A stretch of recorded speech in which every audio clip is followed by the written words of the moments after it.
Il y a des phrases qui changent une guerre, pas parce qu'elles décrivent une réalité militaire nouvelle, pas parce qu'elles annoncent une arme inédite ou une stratégie que personne n'avait vue venir, mais parce qu'elles ferment une porte, parce qu'elles disent publiquement, devant le monde entier, qu'un seuil a été franchi au-delà duquel la retraite est impossible. Il n'y aura plus de retour en arrière. Donald Trump a prononcé ces mots, pas dans un couloir confidentiel, pas dans un briefing classifié, dont la teneur filtrerait ensuite, sur Truth Social, publiquement, avec la certitude d'un homme qui a décidé que le moment du coup fatal était venu. Ces 5 mots engagent l'homme qui les a prononcés d'une façon que les ultimatums précédents n'avaient pas engagée. Parce qu'un ultimatum peut expirer, parce qu'un délai peut être prolongé, mais une promesse de no return, une promesse de point de non-retour, exige une suite, exige une exécution, exige que ce qu'on a annoncé arrive vraiment. Et pendant que Trump formulait cette promesse, l'Iran regardait, écoutait et répondait à sa façon, sans panique, sans négociation précipitée, avec la même constance froide qui caractérise sa conduite de guerre depuis le premier jour. L'Iran n'a pas peur. Et ce matin, c'est peut-être l'information la plus importante du monde.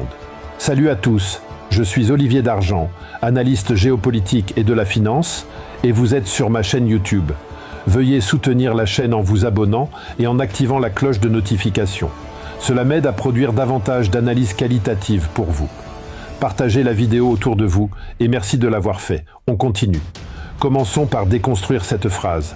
Parce que dans la bouche de Donald Trump, il n'y aura plus de retour en arrière, n'a pas le même poids que dans la bouche d'un stratège militaire ou d'un diplomate chevronné.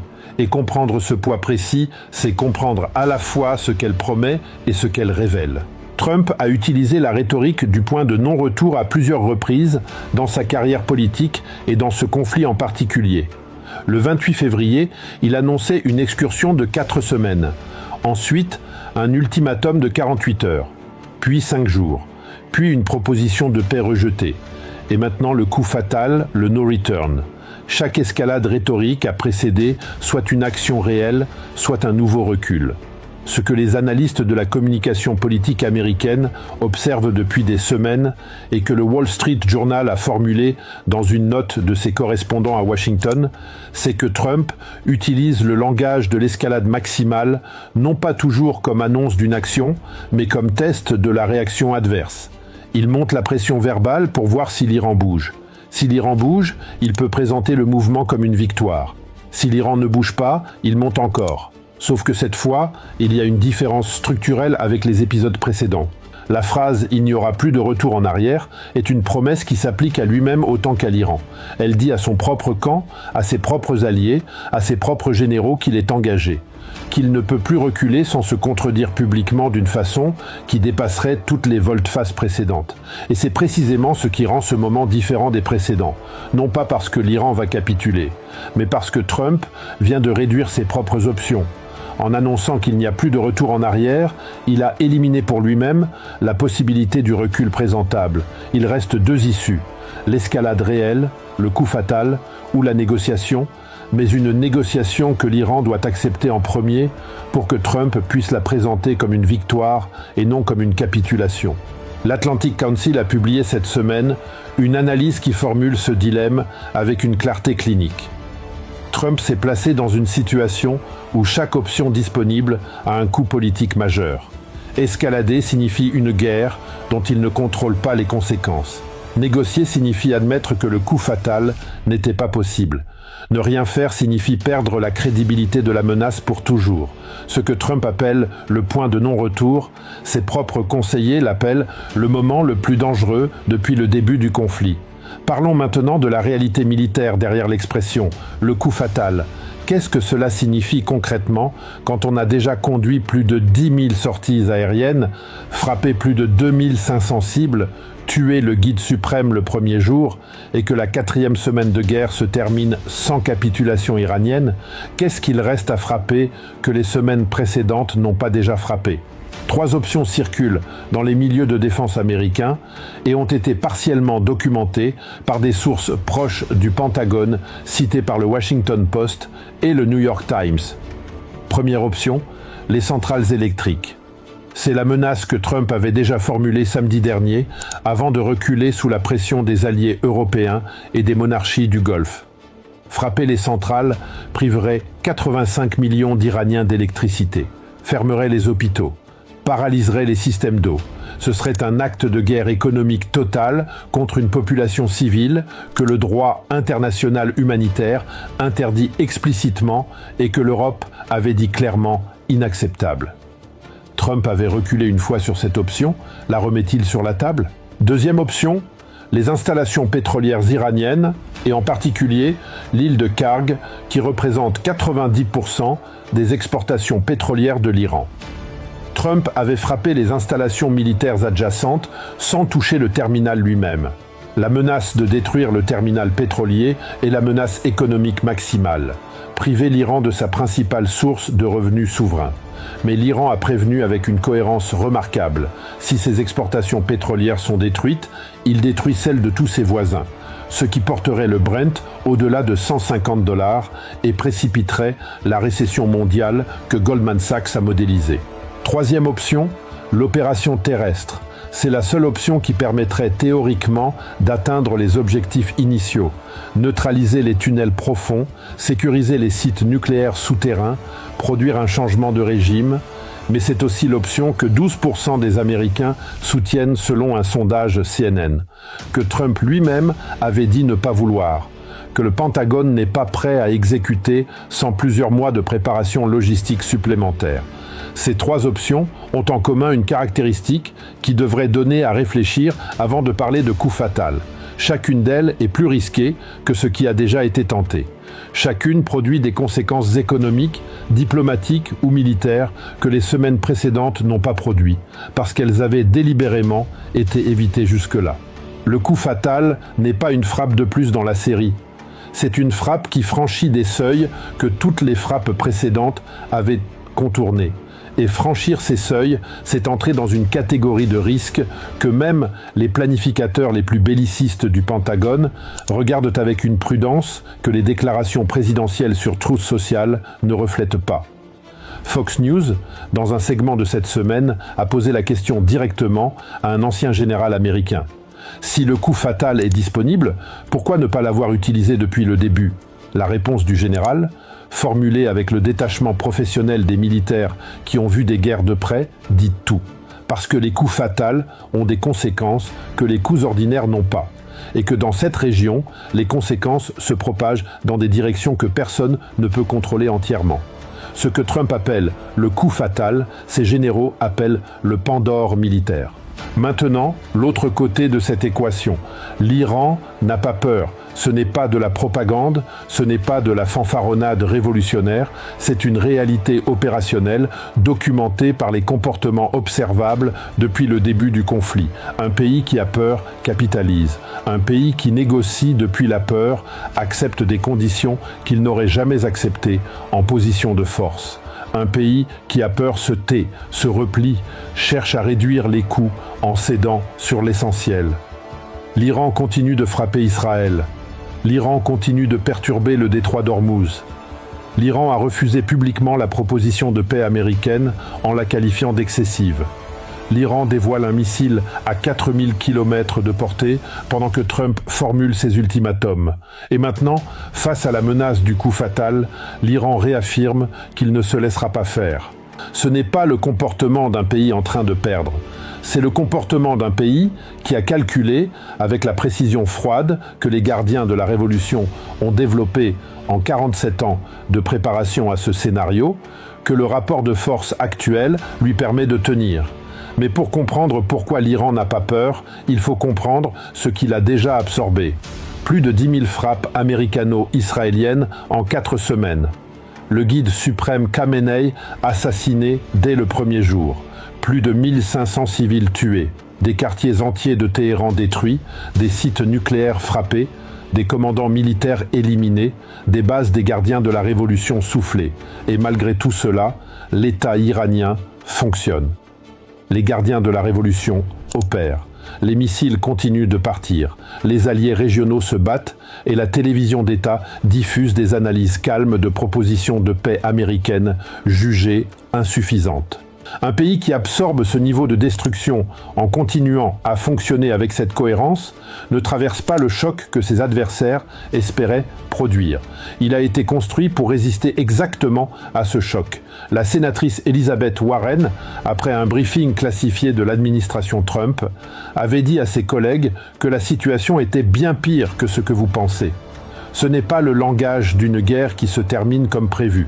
Et c'est précisément pour cela que la menace du coup fatal produit à Téhéran un effet différent de celui que Washington espère.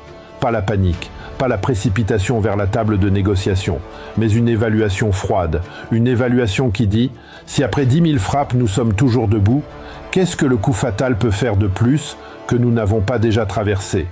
Cette question, posée dans les tunnels souterrains où les dirigeants iraniens planifient dans la suite, n'a pas de réponse qui favorise la capitulation. Ce que Trump appelle la peur que son coup fatal doit produire, Téhéran appelle de la confiance dans sa propre résistance. Trump dit que la guerre va prendre un tout autre tournant. Il a raison. Mais le tournant qu'il envisage et le tournant que la logique du conflit est en train de produire ne sont peut-être pas les mêmes. Il y a deux tournants possibles depuis la position actuelle. Le tournant de l'escalade totale. Trump exécute sa menace du coup fatal. Les centrales électriques iraniennes, les terminaux pétroliers, les installations nucléaires profondes. L'Iran met à exécution sa doctrine de représailles symétriques. Les infrastructures énergétiques du Golfe brûlent. Le Brent dépasse $150. L'Europe entre en récession. Les monarchies du Golfe retirent leur soutien logistique aux opérations américaines. La Chine, dont 69% des approvisionnements énergétiques passent par Hormuz, subit un choc économique qui la pousse vers une réaction diplomatique ou autre dont personne ne peut prédire l'intensité. Et quelque part dans cette escalade, un incident impliquant un navire américain, un avion, un soldat, produit une réaction en chaîne que personne n'avait planifiée et que personne ne peut contrôler. C'est le tournant de l'abîme. Possible, pas encore certain. Le tournant de la sortie négociée. La pression économique intérieure américaine, le diesel à $5, les sondages qui montrent que 88% des Américains n'ont pas voulu cette guerre, combiné à la pression des alliés du Golfe qui perdent des milliards par semaine, combiné à la médiation silencieuse de l'Oman, de la Turquie, peut-être de la Chine, produit une fenêtre dans laquelle un accord minimal devient plus attractif que la continuation du conflit pour suffisamment d'acteurs simultanément. Dans ce tournant-là, la menace du coup fatal joue paradoxalement un rôle utile. Elle permet à Trump de prétendre avoir forcé l'Iran à la table. Elle permet à l'Iran de prétendre avoir résisté jusqu'à ce que les conditions soient acceptables. Et elle permet aux deux camps de présenter à leurs opinions publiques respectives une issue qui ressemble à une victoire. Goldman Sachs, dans sa dernière note de marché, a estimé que les marchés financiers intégraient à 65% une désescalade partielle dans les 4 prochaines semaines.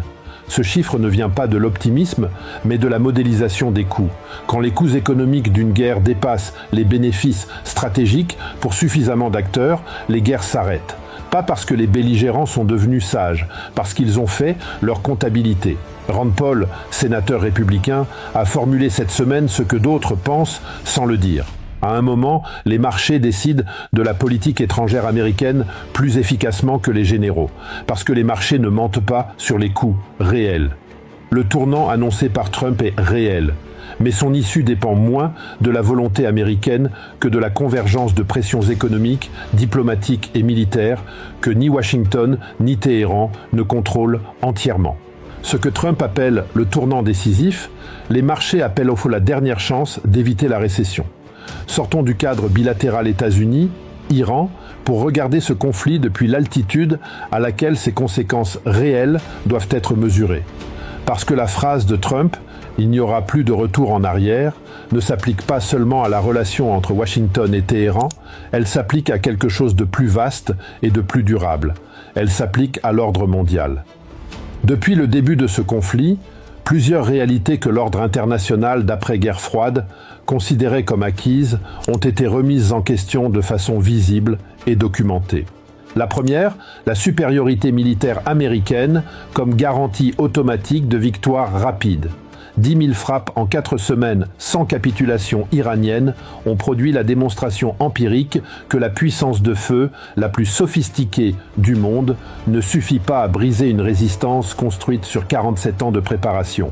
La deuxième, la crédibilité des ultimatums américains. Après 48 heures devenues 5 jours, après des propositions de paix refusées, après des coups fatals annoncés et pas encore exécutés, chaque futur ultimatum américain, en Iran, en Corée du Nord, vis-à-vis de la Chine sur Taïwan, sera désormais évalué à l'aune de ce précédent. Le Washington Post a formulé cette semaine ce que les chancelleries du monde entier pensent sans le dire. La crédibilité de la dissuasion américaine est une ressource qui s'use à chaque ultimatum non exécuté. La troisième, l'architecture de sécurité du Golfe. Les monarchies du Golfe qui avaient bâti leur sécurité sur la présence militaire américaine regardent depuis 4 semaines leurs aéroports fermés, leurs raffineries touchées, leurs réserves d'intercepteurs vidées. Et elles font leurs calculs. Un calcul qui, pour la première fois depuis des décennies, inclut sérieusement l'hypothèse d'une architecture alternative, avec la Chine, avec la Russie, avec l'Iran lui-même peut-être, dans un cadre de sécurité régionale que Washington ne contrôlerait pas. Ce rééquilibrage silencieux est peut-être le changement le plus durable produit par ce conflit. Pas le bilan des frappes, pas le nombre de missiles interceptés, mais le fait que des pays qui avaient choisi l'Amérique comme garant de leur sécurité commencent à diversifier leur portefeuille stratégique. Et dans ce contexte, la phrase de Trump « il n'y aura plus de retour en arrière » prend une dimension qui dépasse ce qu'il voulait dire, parce que ce qui ne peut plus revenir en arrière, ce n'est peut-être pas seulement la guerre avec l'Iran. C'est l'ordre mondial dans lequel la domination américaine était une évidence que personne ne questionnait sérieusement. Cet ordre-là, brique par brique, radar par radar détruit, ultimatum par ultimatum prolongé, est en train d'être remplacé par quelque chose que nous ne savons pas encore nommer exactement, mais dont les contours se dessinent chaque semaine un peu plus clairement. Ce que Trump appelle le point de non-retour de sa guerre contre l'Iran, l'histoire appellera peut-être le point de non-retour de l'hégémonie unipolaire américaine. Il n'y aura plus de retour en arrière. Trump a dit vrai, mais pas de la façon dont il le pensait. Il n'y a plus de retour en arrière sur la crédibilité des ultimatums américains, il n'y a plus de retour en arrière sur la démonstration que la supériorité militaire ne garantit pas la victoire rapide. Il n'y a plus de retour en arrière sur l'érosion du contrat de sécurité américain avec les monarchies du Golfe. Il n'y a plus de retour en arrière sur le fait que l'Iran, après 4 semaines de la campagne de bombardement la plus intense de l'histoire récente de la région, tient encore et refuse publiquement les propositions de paix adverses. Ces réalités-là ne seront pas effacées par le coup fatal, même si le coup fatal arrive, même s'il est plus dévastateur que tout ce qui a précédé, parce qu'elles ne sont pas inscrites dans des installations militaires qu'on peut détruire. Elles sont inscrites dans les calculs stratégiques de toutes les capitales du monde qui regardent ce conflit et en tirent leurs propres conclusions. L'Iran n'a pas gagné cette guerre, mais il est en train de prouver quelque chose que ses adversaires n'ont pas encore officiellement admis. Que tenir est une forme de victoire, que refuser de capituler face à la première armée du monde est une démonstration de puissance qui se mesure en semaines passées debout et non en bataille remportée. Trump a dit qu'il n'y aurait plus de retour en arrière. L'Iran l'a entendu et il a continué de frapper. C'est ça, la vraie information de ce matin. Dans les prochaines 48 heures, nous saurons si le coup fatal est une réalité militaire ou une escalade rhétorique de plus. Si les centrales électriques iraniennes sont frappées, si les terminaux pétroliers du Golfe répondent en brûlant, si le Brent franchit $150, je serai là pour vous l'analyser en temps réel, sans les filtres des médias mainstream, avec les faits vérifiables et les sources qui contredisent le récit officiel. Abonnez-vous, partagez. C'est ce qui permet à ce type d'analyse d'exister indépendamment des agendas. Et dites-moi dans les commentaires, pensez-vous que Trump va réellement porter ce coup fatal ou est-ce une nouvelle escalade rhétorique qui va se transformer en nouveau délai? Je lis tout, je réponds à tout. À très bientôt.